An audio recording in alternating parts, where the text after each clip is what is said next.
बिस्मिल्लाहिर्रहमानिर्रहीम अस्सलामुअलैकुम। आप फेसबुक और यूट्यूब चैनल देख रहे हो। मेरा नाम है अब्दुल रहमान। नाज़रीन, आज 12 जनवरी है। कल इमरान खान साहब ने तमाम जितनी भी ये पीडीएम की जमातें हैं ना, इनको नाकों चने चबवा दिए हैं और पूरा जो एक निज़ाम है उसको घुटनों के ऊपर टेक दिया कल। और कल इमरान खान साहब ने ये बात साबित कर दी इनको कि इमरान खान से बड़ा कोई सियासतदान नहीं है पाकिस्तान में। जरदारी साहब को जो एक मशहूर किया हुआ है कि जो जरदारी साहब जो हैं वो बड़े कोई पाए के सियासतदान है, क्या सियासतदान है, वो तो सिर्फ जो है बंदे ख़रीदने बंदे बेचने इसमें जो है वो माहिर हैं। लेकिन कल इमरान खान साहब ने जी एक प्रेस कॉन्फ्रेंस भी की। उसमें उन्होंने उनका एक बड़ा जुमला वायरल हो रहा है जी, जिसमें उन्होंने कहा कि जी जो रेड लाइन खींचने का कह रहे हैं ना कि जी रेड लाइन खींच दी गई है, मैं थोड़ा सा खड़ा हो जाऊं, फिर मैं बताऊंगा कि रेड लाइन को कैसे मिटाते हैं और मैं रेड लाइन को मिटा के दिखाऊंगा। और कल जो खान साहब की तकरीर थी ना, उसमें कुछ चीज़ें जो हैं वो नज़र आ रही थी, लेकिन वक्त से पहले बात कर देना जो होता है वो, क्योंकि कल शाम तक यही था।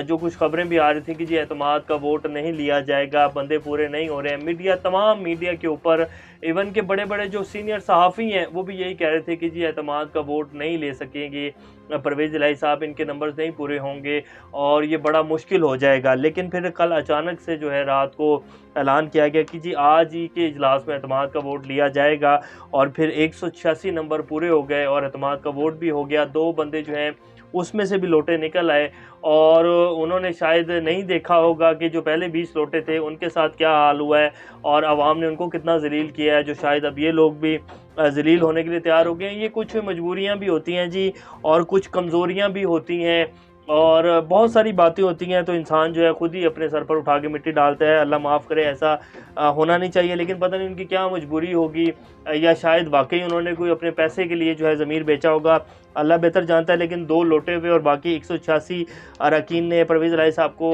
एतमाद का वोट दिया और परवेज़ इलाही साहब कामयाब हो गए। अब बॉल जो है ना वो सिर्फ इमरान खान के कोर्ट में है और इमरान खान का जो हाथ है ना इनकी गर्दन के ऊपर है। जब भी चाहेंगे ना इमरान खान हुकूमत की गर्दन में रोड़ के जो है ना वो नीचे फेंक देंगे और इलेक्शन की तरफ चले जाएगा मुल्क। अब बिल्कुल कुछ भी नहीं कर सकते ये लोग। सारी की सारी गेम जो है वो इमरान खान के हाथ में। इमरान खान जब चाहेंगे ये लोग जो है इलेक्शन देंगे और अब ये बाकायदा आप देखेंगे कि मिन्नतें तरले भी जो है वो शुरू हो जाएंगे।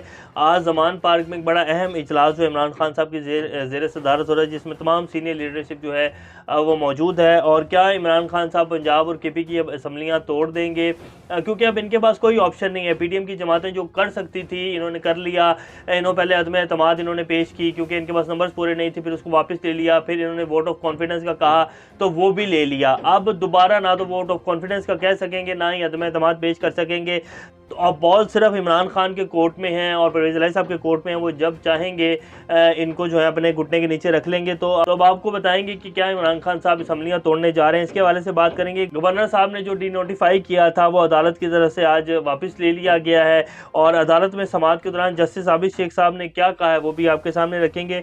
हमारे जो वज़ीर-ए-आज़म शहबाज शरीफ साहब हैं वो 2 रोज़ा दौरे के ऊपर जी यूनाइटेड अरब एमिरेट्स पहुँच गए हैं। वहाँ उनके दौरे में क्या क्या होगा और वो किस लिए गए हैं यूएई के दौरे के ऊपर, ये तफसीलात भी आपके सामने रखेंगे। चौधरी सालुक हुसैन साहब जो कि चौधरी शुजात हुसैन के बेटे हैं, वो नवाज शरीफ साहब के हवाले से कुछ इंकशाफात कर रहे हैं। वो कह रहे हैं कि जी नवाज शरीफ साहब जो हैं वो बड़े नाराज़ हैं और वो क्यों नाराज़ हैं वो भी आपके सामने रखेंगे। कल एक नारा भी बड़ा जी चला और बाकायदा ट्विटर के ऊपर तो वो ट्रेंड भी बना, वो नारा भी आपके सामने रखेंगे। इससे पहले अगर आप लोगों ने चैनल को सब्सक्राइब नहीं किया तो रेड बटन को प्रेस कर लें और बेल आइकॉन को भी प्रेस कर लें ताकि लेटेस्ट अपडेट्स आप लोगों को मिलती रहे। ये जो हमारा ताल्लुक है ऐसे ही जुड़ा रहे।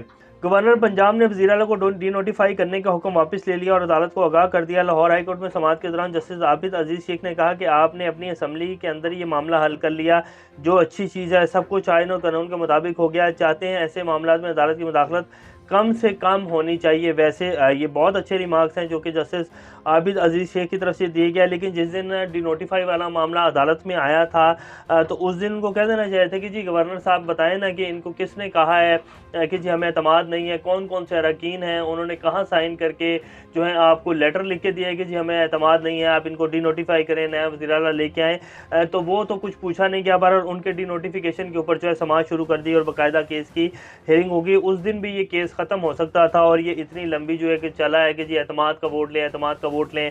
और पहले जो ये तस्वीरें आपकी स्क्रीन के ऊपर चल रही हैं ये कल के हालात हैं। ये हिना परवेज़ भट्ट साहिबा हैं, फिर राना सनाउल्लाह साहब हैं, जो कह रहे थे कि जी मैं अब पंजाब आया हूँ तो मैं पंजाब की हुकूमत लेकर जाऊँगा अपने साथ। तो कल फिर जो है वो अभी एतमाद का वोट हुआ नहीं था, पहले ही छोड़ के भाग गए थे, और ये शक्लें आपके सामने है कि किस तरह जो है 12 बजे हुए थे, और कुछ अरकान को तो नींद भी आ रही थी इनके पंजाब असम्बली में। तो बड़ी कल बुरी हुई है इनके साथ, और इतनी किसी के साथ हो ना, वो एक मिसाल आप लोगों ने सुनी होगी, तो वो बंदा भी जो है ना वो शहर छोड़ जाता है। बहरहाल अच्छी खासी हुई है इनके साथ। अब ज़रा भी चुल्लू भर पानी होगा ना तो उसमें डूब मरने का मकाम है, जितनी कल हुई है इनके साथ। बहरहाल ये हमारे मुल्क में सियासत ऐसे ही होती है जी, और ऐसे ही होती है, ये इसमें कोई शर्म या गैरत वाला चक्कर नहीं है।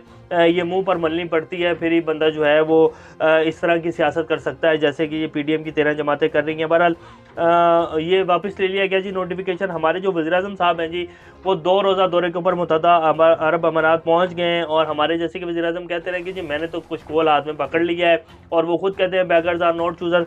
तो अब वो कशकोल लेकर यूएई पहुँच गए हैं। अभी हमने तकरीबन 10 दिन पहले जो है यूएई के कुछ प्राइवेट बैंक्स का पैसा जो है $1 अरब के करीब वो दिया है। तो अब $2 अरब पाकिस्तान ने मज़ीद यूएई का देना है, जो कि आने वाले कुछ 1 से 2 हफ्तों में, 2-3 हफ्तों में पाकिस्तान ने उनको वापस करना है। तो अब वो शेख ज़ायद बिन अल नहयान से मुलाकात है, और उसमें जो है कहा जाएगा कि जी कुछ मेहरबानी करें, हमारे हालात ऐसे नहीं हैं, इसको जो है थोड़ा सा आप लेट कर लें, इस कर्ज़े को हम आपको देंगे।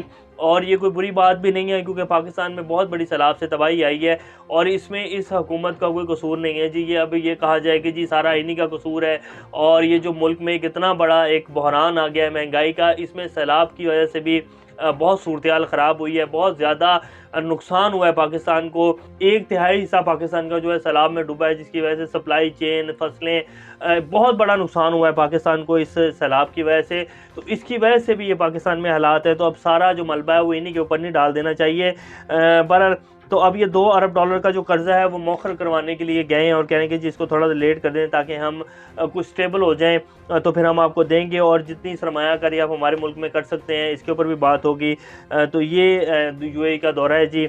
और चौधरी सालुक हुसैन साहब कहते हैं कि जी नवाज शरीफ साहब तो कह रहे थे कि जब ये अप्रैल में नो कॉन्फिडेंस मोशन कामयाब हुआ, जिसमें शहबाज शरीफ साहब वज़ीर-ए-आज़म बने थे, तो नवाज शरीफ साहब उसी वक्त चाहते थे कि फ़ौरन जो है वो इलेक्शन कॉल कर दिए जाएँ और मुल्क को इलेक्शन की तरफ लेके जाया जाए। लेकिन शहबाज शरीफ साहब के केसेस थे, उनके बेटों के केसेस थे, फिर पूरी जिन पीडीएम जमातों ने जिन्होंने मिलकर वोट डाला था उन सब के ऊपर केसेस थे।